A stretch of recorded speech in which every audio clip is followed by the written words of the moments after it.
Gandeng menika sesuwunipun cekap dilengkap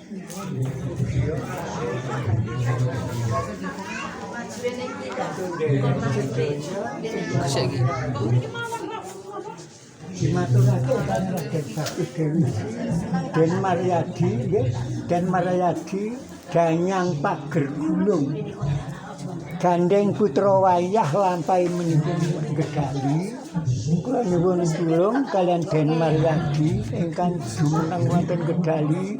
tatarakipun Bapak Ketip utawi Bapak Nudi sapiturutipun menika sampun dipun menehi nyambet damel kula sing ngidhenake sing jenenge Mbah Makil Selor Paja Bodho sampun kliwat kebangetan menawi wonten salah klintune sedaya ingkang ngidhenake sampun sing nanggel Mbah Makil Selor Paja cekap semetenah